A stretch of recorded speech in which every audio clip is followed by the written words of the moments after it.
Well, welcome to Did She Really Say That?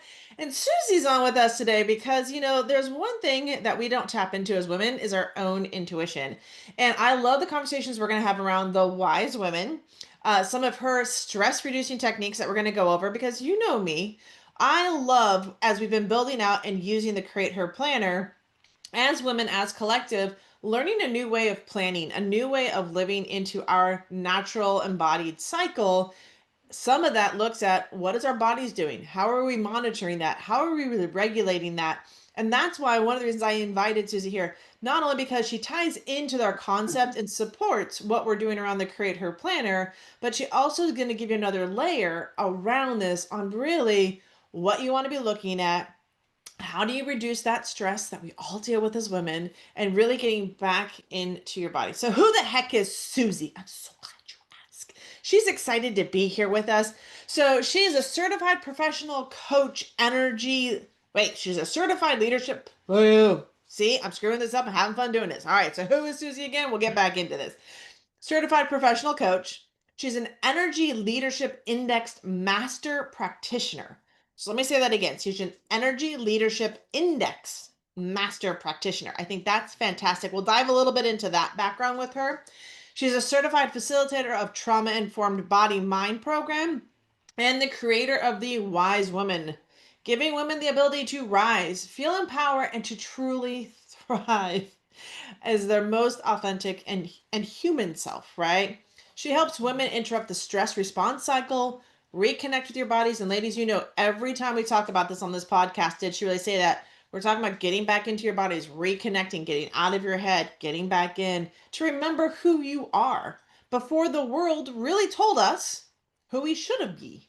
And that's, you know how I feel about shitting. We should not be shitting all over the place, okay? So she believes that growth happens in communities. She's aligned with me on that one. The more community connected we are, the better. Clarity comes from curiosity, not control, and that we can always find a way back home to ourselves if we learn to listen. So, Susie, thank you for joining us and being with us here today. I'm excited to have you here. Thank you so much for having me. I'm super excited to be here as well. This is my first podcast experience, and I could not be more thrilled that it is with you, Katrina. We're going to have some fun. So, I want to dive in first a little bit. What is an energy leadership index master practitioner? I think that's the one question everyone sit there when they heard me say that, which is why I repeated it twice. It was like, what is that? I don't even think I've ever heard that until I met you. So, explain. Sure. So, the Energy Leadership Index is actually an assessment. Okay. I know a lot of folks out there probably know like the Myers-Briggs or the Clifton Strengths. So, the ELI, that's the short version. It's a Forbes top ranked, yada, yada assessment. It's research backed, but it's very different from those other assessments that I named because it Okay. is attitudinal. It acknowledges that we as human beings have the ability to change. We are not fixed. And that's what I really love about this assessment. And what it does is it shows you how you show up on a typical day across 7 different energy levels, and then how you show up under stress, under those same 7 energy levels.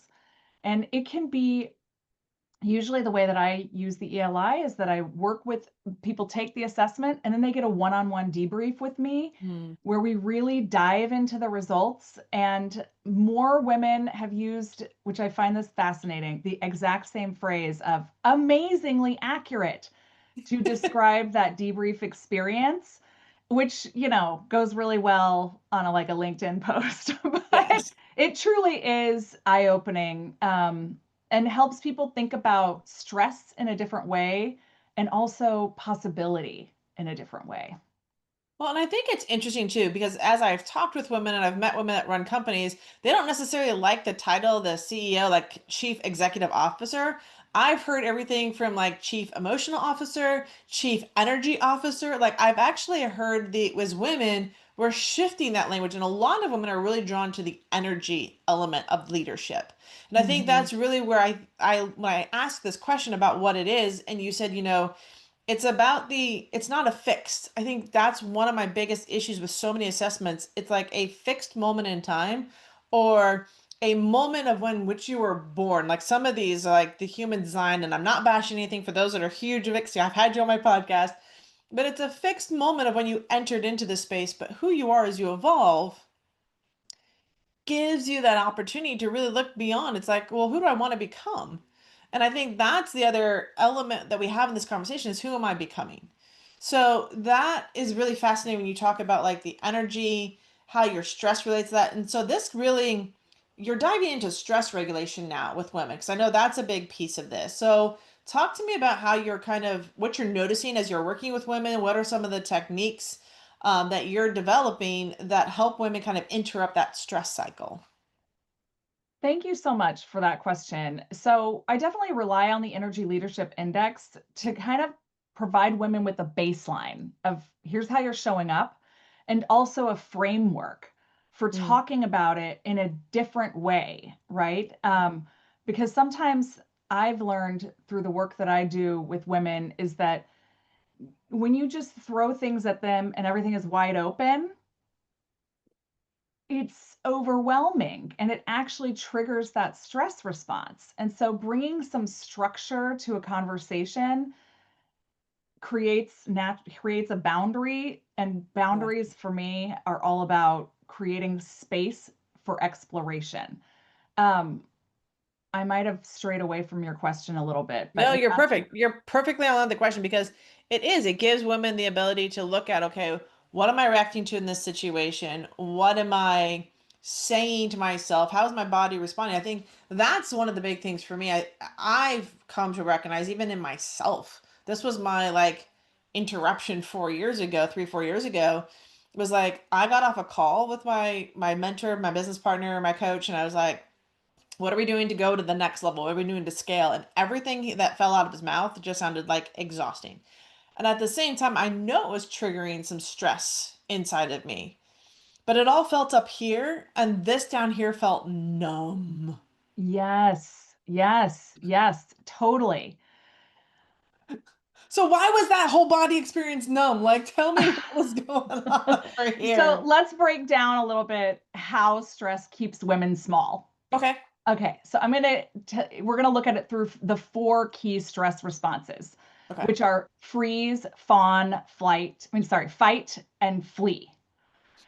Fawn, by the way, a lot of people don't know about that one, I but did. When you said fawn, I was like, wait, are we talking like deer? And that's where my brain went. So talk to us. So break so down each of these four. So fawning, let's start at the top and break down each of these four stress responses that we're experiencing. totally. So fawn, this is what we show up as people pleasing. Mm. Women apologizing constantly, trying to meet everyone else's expectations, trying to mold Ah, themselves into what they think others want them to be. And it is all for self protection. All of these are for self protection, by the way. okay, I'm gonna stop you right here at fawn. How many women in this audience that were just listening to that go? Because I just felt myself go, dear God, raise my hand, right? Like you just described me to a T. So okay, so Yeah. fawn. So that's the over pleasing, over giving, having to serve everybody. Okay, that. Yeah. Having to show up as the life of the party, all of the ways that we show Ooh, up for others and leave ourselves at the door. yikes. Okay, Okay, so all the right. next one, let's talk about freezing. So this is basically holding back, staying silent when you have something to say, not taking action on your dreams, keeping yourself in the background. Fleeing is very similar. It's really about avoiding being seen, running away, like from the moments when you actually do have an opportunity to speak up, being so terrified you run. You just Mm, let others take the spotlight. You make yourself invisible even when you deserve recognition. mm. And then, I, I can see that showing up also in personal relationships. Like I'm thinking to myself, there have been times where I flee. So instead of being willing to go into the conversation, I'd rather retreat and hide from the conversation.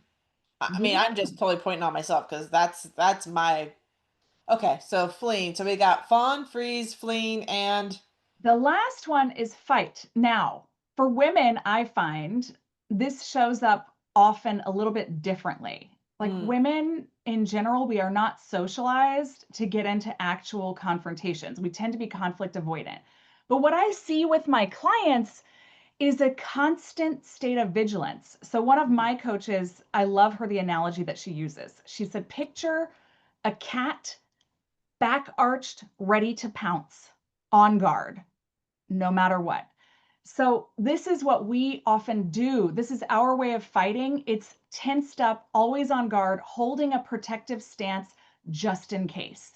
And this is absolutely exhausting for our nervous systems. Another image is like when my mother, I remember once we traveled to a big city, and at night, it was a big city she wasn't used to, and she literally put keys in her knuckles so that if she had to punch somebody, it would like poke them. And my mother has probably never punched anyone in her entire life, but she's ready to. She's got those extra keys ready to go in her fist. Just Yep. so that on guard feeling is the way that we get our fight out into it. And Mm. we often also, by the way, fight shows up internally within ourselves. It shows up through blaming, complaining, frustration. Anyway, Shaming, all of that yeah. too. And the bottom line is that when we're overwhelmed by stress, we're in reaction mode and we're not making conscious choices. We're just operating from our nervous system instead of from our wise mind. And we do that too, even as women as entrepreneurs. Like when we're looking at businesses and all the options and opportunities that we can do for our business, we create that internal stress factor for ourselves too, because we want to do it perfectly. We want this sense of perfection. I think that plays into a lot of the stress that we deal with as women too, is this we have to look, be, act a certain way. Where so Yeah. we are internally just beating ourselves up over everything. Um, so yeah, I can definitely do that. So you're talking about so I love this phrase too. So we've kind of been on this journey with you. We know what this assessment that you say is like the base core, right? It's energy leadership. It's that energy leadership index. You want to look at taking that as a woman, go through, find out what is that piece. And then when you work with Susie, she dives you deeper into it, makes you understand. It's like, yeah, that's me kind of a thing. And then we're talking you through like how to like like how to interrupt that stress. So Mm-hmm. what are some of the things, and I know we started talking about the wise woman, we'll get to wise women, just wait a minute, women, just hold on, it's coming. But let's talk about those stress interrupters. So now that you've defined the four, and I felt myself just get up, and I love the cat analogy because I can definitely see that like always on guard. um in the world, and even in the world of dating, which I'm in right now, I feel like I'm always on guard too. So I can see where letting that go and releasing. So what are some of your tips for the stress interruption piece? Okay, so I use four main skills. Okay. Now, there's a million others that I include in the course, different ways of tapping into this, but I've grouped my core techniques under a little acronym Ooh. called BEST, Turtle Okay. Fire's BEST tool. And each letter stands for a practice. Now, I would like to say I did not invent these things, right? There's probably a million other people who practice these, but I do try to make them easier to remember and group together. Okay. So all of the practices are important, but B and E combined are really the most impactful. B stands for breath. Everybody's like, "Oh my God, stop talking about breathing," right? Like people Wait a minute. don't. Hold up. I'm gonna stop everyone to a breath. Let me just talk about this. Susie, do we have a little story right before we jumped onto this podcast you'd like to share? Totally. Yes. I have never been on a podcast before. So I came in, I'm like, oh my gosh, I'm so nervous. I've been to the bathroom a million times. My nervous system is a little anxious, right? And I love this about you. You cued me into breath, which is so demonstrative of how often we need the support of others to bring us into things that we already know, right? Because when we're in that triggered mode, it's it's difficult to practice. I will say I probably would have breathed on my own, but I love that you told me to because it helped me know that I would have the space to do that, Mm. right? Without having to advocate for myself. And so I just want to say thank you for that. You're welcome. And it's that acknowledgement too for all of the audience that's listening and our listeners here. We are in the work. And yet we do need reminders. And I think that's the sisterhood. That's the community. It's like, Susie, breathe. And if I, same thing, if I came on and I was like, Susie, I'm going, you'd be like, shh, what do you got? Like take a moment to breathe. So it's as a community, as women, it's acknowledging that and just saying, okay, it's okay to take a breath. Like we're not expecting you to jump from one activity into the next, and like really creating that safe space to be and to take those moments. Okay, so your best practice is breathe. So breathe is the first one. What are we looking at for the second one? So I like to combine B with E, and E stands for emotions in the body. Mm, So often we are disconnected from our bodies. As you mentioned earlier, and I think you did a visual, you're living up here in the head. yep. And so the E really invites us to tune into our body sensations. And the breath helps us to create a break so that we can do that.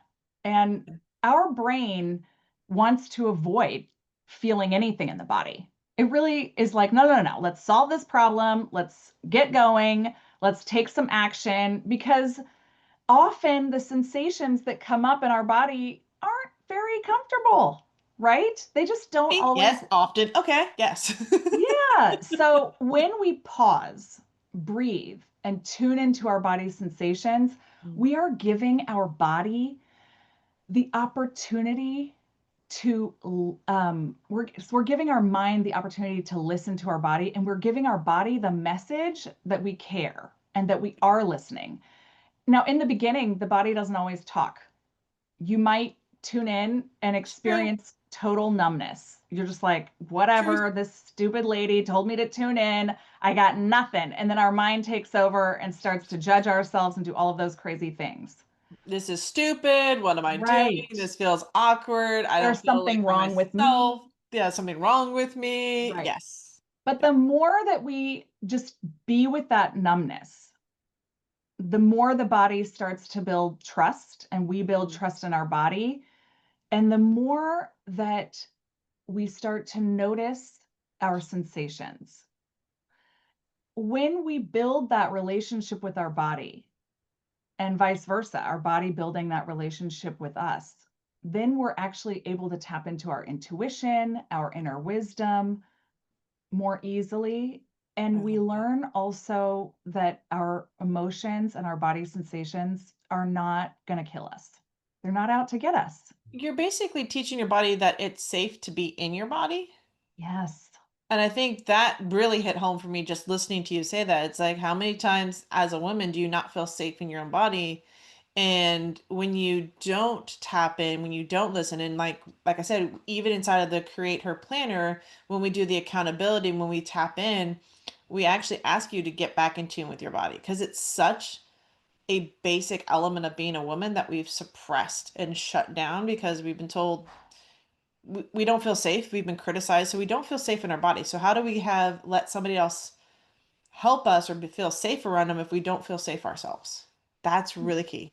Yeah, I think I like that. also when I remember when we talked about your planner and you were talking about how we kind of live in this man's world on this man's timeline. And the truth is that we also try to adopt men's way of doing things, which tends to be focused Analytical. in the brain and just leaves the intuition out the window. And I don't want to, offend No, any we're not men out bashing. there, Yeah. but that is just how our society functions. Yeah. And so, and we miss out on so much wisdom when we ignore our wisdom within because women carry so much wisdom. Amen. Ta-da. Okay, so let's get back in and put this. So we've got breath. We have the emotions in your body. I think that's really, it's not just the emotions you're feeling, but the emotions in your body. What is the S and the T? So the S is senses.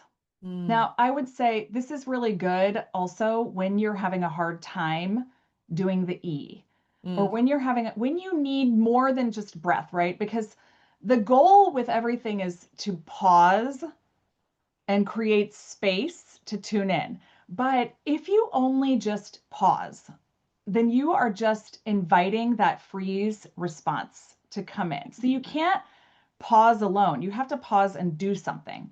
And for some people, breath is really hard, Mm. but senses are easier. So you pick one sense that you're going to focus on. One of my favorites is to literally hold up your hand and combine breath with senses. So what we're going to do, Katrina, would you like to do this with me? Yes, please. Is trace your finger up your thumb and breathe in, and then breathe out as you come down.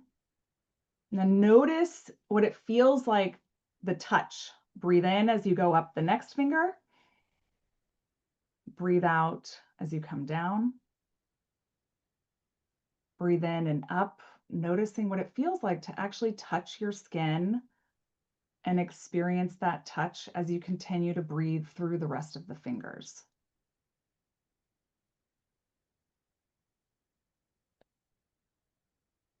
And when you bring a mindfulness to that activity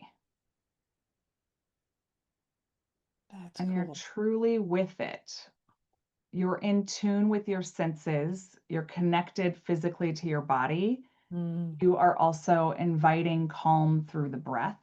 And you can pick any sense. The thing that I love about this one too is that you can bring it, I mean, really all of these you can bring anywhere. So you can be in the middle of a job interview and want to calm your nervous system and bring your attention to your touch and notice what it feels like to touch your hands in your lap, for example, or bring your attention to listening Mm. and just a moment of bringing yourself into the present moment awareness. I mean, that's what the goal is, connected through your body, one of your body's senses. Yeah, I love that you do that because I think as women, the one thing we avoid is actually touch of ourselves. Mhm. Well, there is something that we have been taught, whether innately or down, but the idea of physically touch, holding, experiencing your body is like a forbidden type of a thing.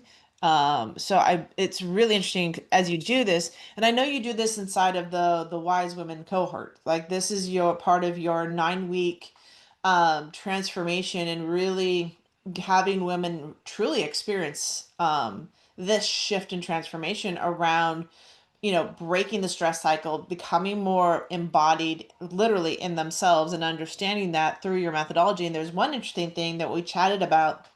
You said like of the first group and you're continuing this, right? So this Mhm. is all my listeners, all the audience out there, this is something I truly would recommend stepping into with Susie is step into this wise woman because there is, like she said, and you've mentioned it, Susie, there is a wisdom tapped trapped right now inside our body as women. So, what has been I guess, the outcome of the women that have gone through your program so far? This was an interesting and fascinating statistic that I'm just curious as it continues to evolve what it will be looking like. Thank you so much for asking that.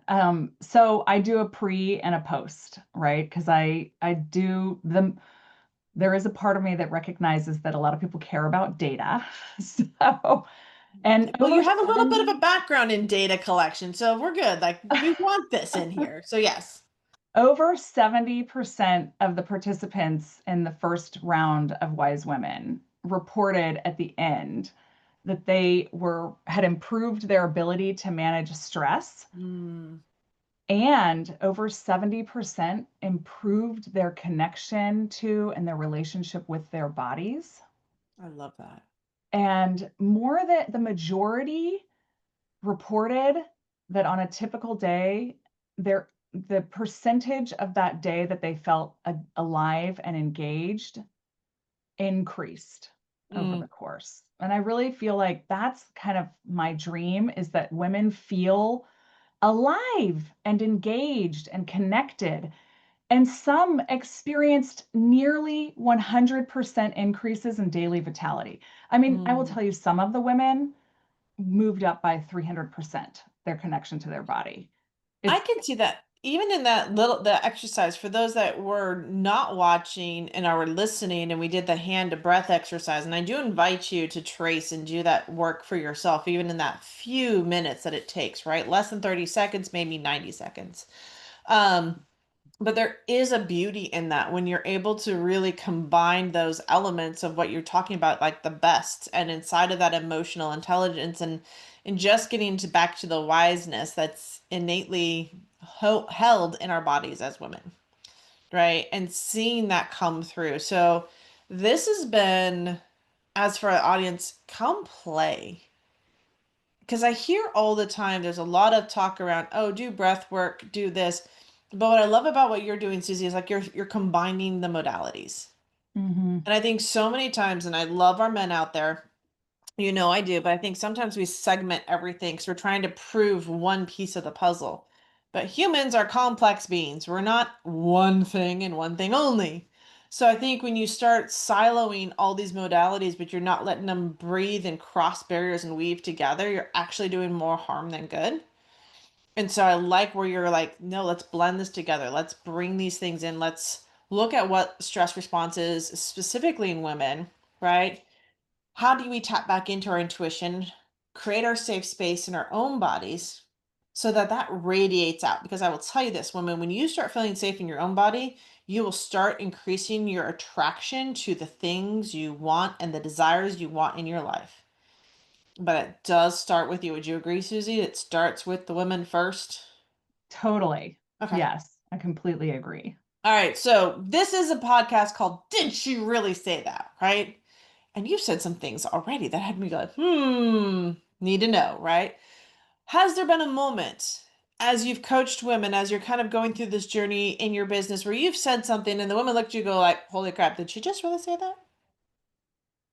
Yeah, so I think that happens often in coaching because All the time. it's all about helping. And I would say that often it happens around boundaries. Mm, A lot of women come to me, and when they talk about like a boundary, they're talking about trying to externally control someone. And the the did she really say that is, oh no, no, no, no. Boundaries are not about other people. They're not for other people. Boundaries are for you. Boundaries are about creating space for you to feel safe enough to heal. And you can't mm, trust that other people are going to do what you say. You have yeah. to be the one to take the action and to maintain the boundary.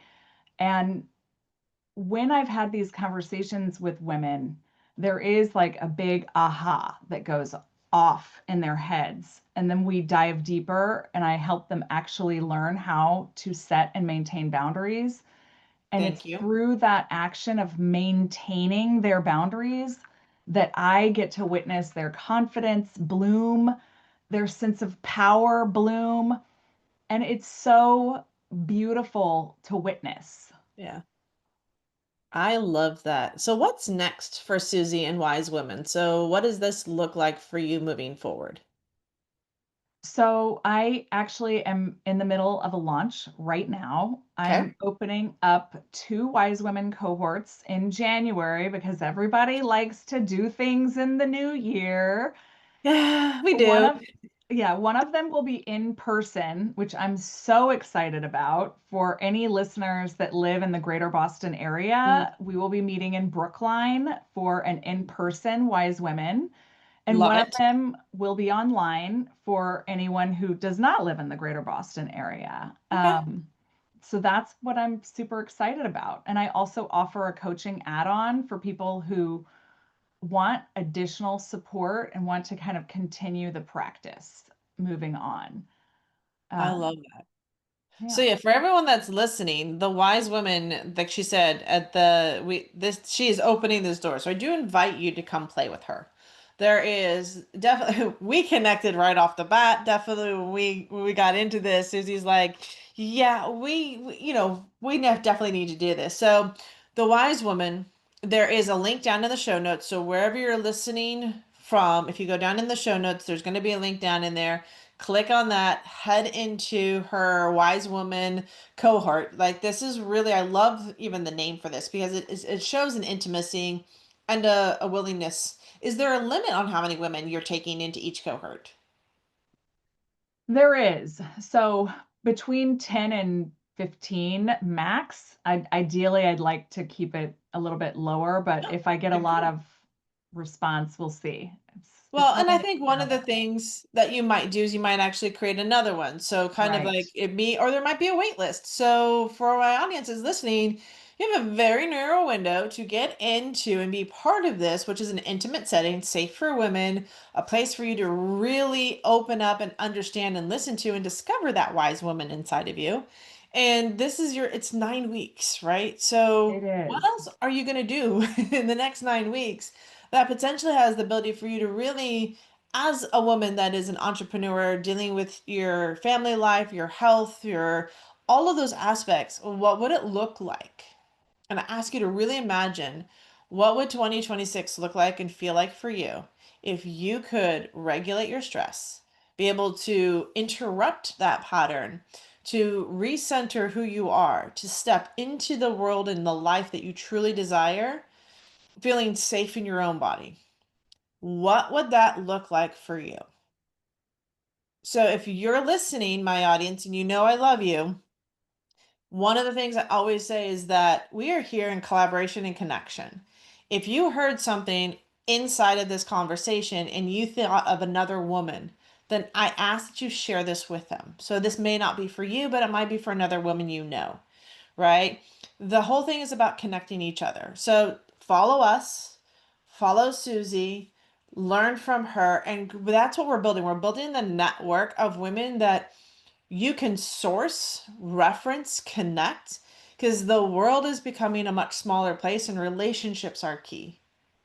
And so Mm. I'm opening the door for you here on side of did she really say that to participate in a way that really serves all the women that have been on our podcast, that are continuing to build extraordinary businesses, that are shifting the way and giving us back our gifts as women.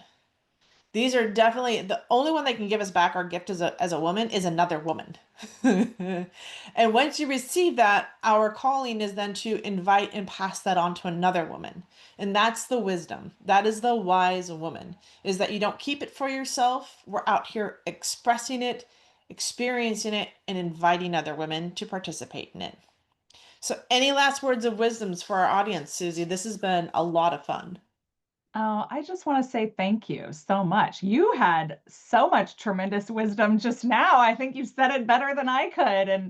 And I love learning more about what you do, and I feel so aligned, and I'm just so grateful to have been invited to participate today. Thank you so much. And by the way, the T is thank you.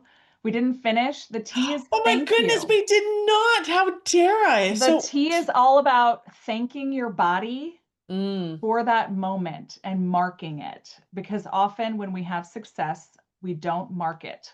And then we don't remember that we had it. And then we have a hard time doing it again. And so getting in the habit of thanking your brain, your body, your own wisdom for coming out is a way to mark the moment. And that just makes it easier for your brain to give space for that to happen again and build your confidence. thank you for bringing in that last best piece. I was gonna leave him hanging, telling him you got to find out more for the last piece. You're gonna have to go find her, but you dropped it right in there, so we're good. I will say though, like in designing the Create Her planner, that was one element we had to put in there, and then not only did we put it in as a celebration, but we get you on the in the group together to celebrate. Like it's not a so. I cannot tell you how many times, ladies, I'm the one reminding you of all your accomplishments. Because we talk and we do this that I'm like, well, but did you do this and didn't you do this? Like, oh yeah, right. So you're right. We don't think ourselves. It's fleeting. We think success happens and then we're on to the next thing. And so yeah, Susie, Well, I think also that we think that success is a fluke or luck. We don't terrible. own our success. And then we think that we just automatically, when we do that, we forget how to repeat it and we Mm. struggle to do the same thing that we've just done. And so when we stop and pause and thank and acknowledge, then it makes it easier the next time. Yeah. Truth You just got bomb. Boom. Did she yeah, that's really what I was say gonna say. It's that? like there's a Yes, she truth bomb did. right there. She literally boom, there you go. There's a mic drop that just happened. So there's your truth bomb. Now, did she really say that? She did. You're welcome. All right, audience. Thank you for joining us. You know the drill. Share out, invite, like, comment. Let Susie know that you love her, appreciate her. Sign up and join her cohort of wise women. And for all my listeners, we'll see you on the next episode. Thank you.